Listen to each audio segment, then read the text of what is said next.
Financial growth, security, and success for tomorrow. It's time for the Business Edge on V1370. Here's your host from HFS Associates, Angie Huffman.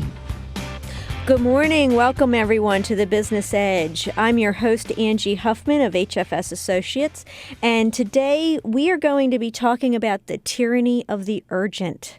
You ever find yourself all wrapped up in doing everything immediately that everybody else wants and not doing what you need to do? We have today with us Jody Hume of Jody Hume Coaching. She's going to help us work through those issues. So, Jody, we're talking about tyranny of the urgent, and I have my own story to share that was definitely an example of this whole issue. But first, tell us who you are and what gives you a right to tell any of us what to do about this tyranny of the urgent. Thanks, Angie. My name's Jody Hume, and I'm an executive coach. And what that means is I work with individuals and groups, usually in businesses, on issues of performance and leadership development. And that encompasses a lot of different things, but this is priority setting and management skills is one of them. And I primarily what I do is I help businesses get the most out of their employees and their executive leadership. Mm-hmm. And I don't tell anybody what to do, actually. You don't? No. I have a firm belief my coaching is really founded on that everyone has their own answers and they really do have their own skills. They just sometimes need some help uncovering it and getting to the bottom of it. So I ask a lot of questions. Okay. So you're going to actually ask me more questions today than I might ask you. Okay.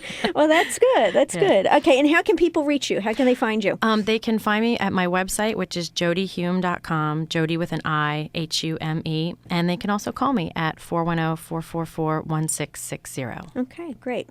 Well, let me share with you my story and why you're even on this show. Great.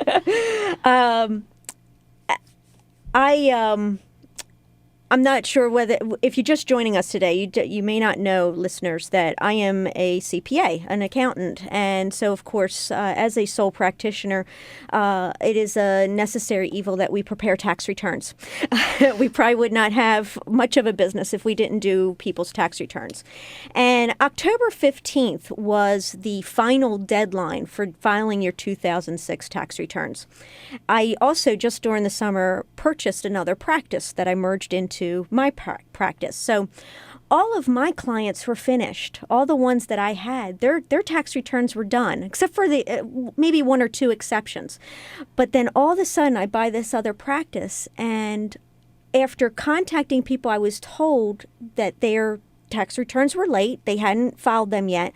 And spending time all through the end of July, all through August, all through September, telling these people, get your stuff into me. All of a sudden, October 1st, my phone starts ringing off the hook. And now they want it done now. Okay? And then here I'm going into panic mode of, every time the phone rang, I'm afraid to answer the phone. It's another person that has to have, now they're ready. They need to have their tax return done by October 15th. And I don't want to pay fines and penalties because I'm late.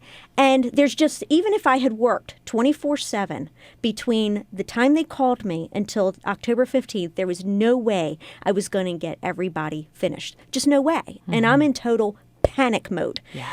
Okay. So, and I had discussed this with a friend of mine, and it's like, okay, so it sounds like you're suffering from tyranny of the urgent. And as he was helping me work through this, he said to me, this would be a good topic for your show. Who do you got? Who do you know? And I'm like, right away, Jody, you came to my mind. And I got to do a little bit of plug for you here because I have met many executive coaches and life coaches out there. And out of probably the 30, 40, 50 of them I've met, you are the only one I've met who really has her own act together and I believe has a right to coach other people in how to deal with things. So that's why I immediately thought of you. Okay, so treat me as one of your clients. I want some free coaching here.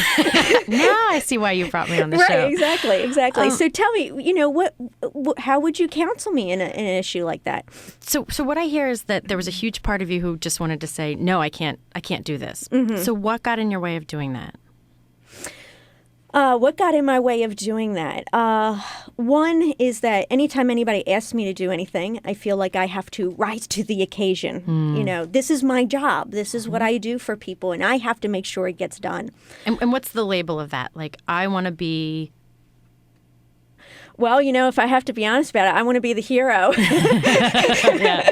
You know, but then there's the Super other... CPA. Yeah, to the rescue. But then there was also, since most of these people were from, these clients were from the firm I had just purchased, there was this great fear that if I didn't take care of this for them, I was going to lose revenue. I was going to lose business. I was going to lose these clients because I didn't take care of them the way maybe the former owner would have taken care of them. And then here goes this big investment I just made. Sure. So I'm curious about something you said.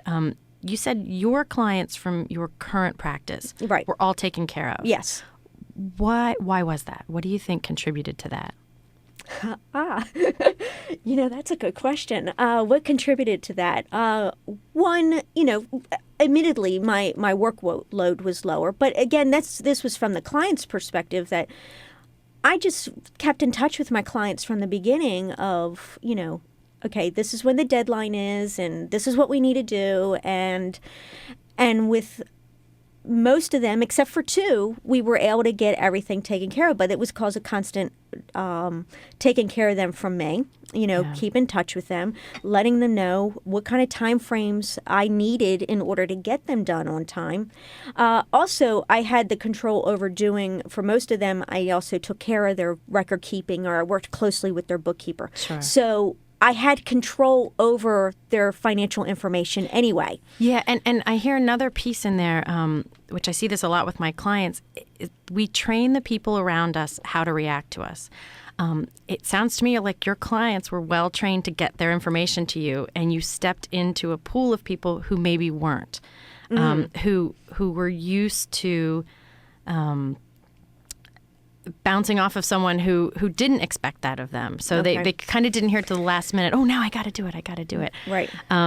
You know, shifting, and this is something I work with a lot of my clients on, shifting the way you train the people around you to react. If people are coming to you constantly and they expect you to drop everything, it's probably because you've trained them to expect that. Okay. Versus because every time they ask you, you do. Yeah. Okay. Yeah. When the dog sits and you give him cheese, he knows to sit more. So if the person comes to you and you drop everything, you have to be, I'm going to use the word awareness a lot today.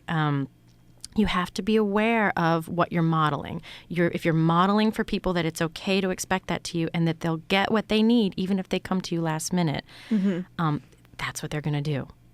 Okay. So it's setting out the or adjusting your expectation, how you react so that their expectation matches what you need. Yeah. Yeah.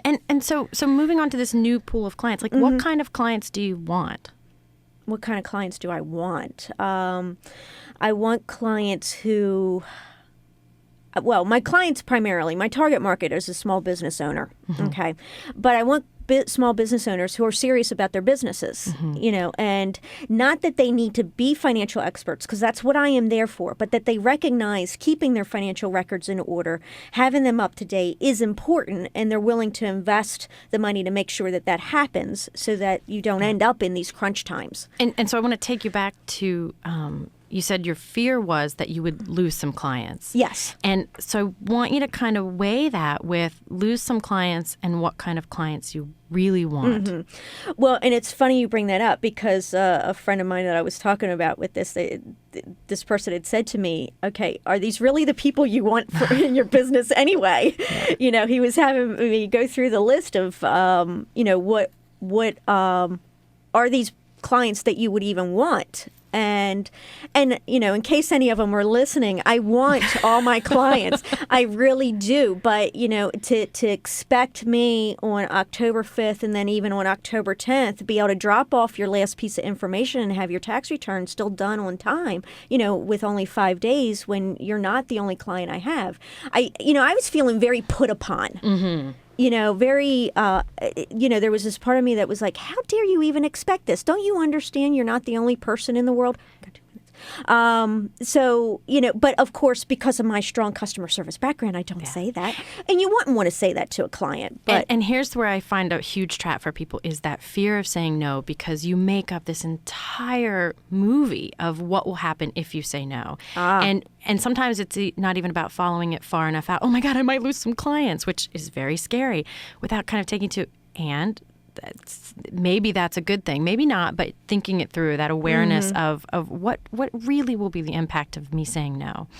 And there's this tool I like to use with the yes, no that you and I have talked about before, that we can get into at some point, which I think will be handy for people. Yeah, I think we'll save that for after the break. But, just to, because we will go to break in a moment here, but that whole angst of trying to be the hero and then also being fearful of losing the clients. And I just got into this tailspin until I realized, okay, I'm human. I can't do all this. And, and then became willing to lose a couple of these clients if I needed to. And real leadership, there's sort of superficial leadership and real core leadership. Superficial leadership feels like, dun-da-da, I'm stepping in and solving all the problems. Right. Versus being willing to say no, maybe lose some clients, is how the real, genuine leadership starts to come out. Okay. All righty. Great.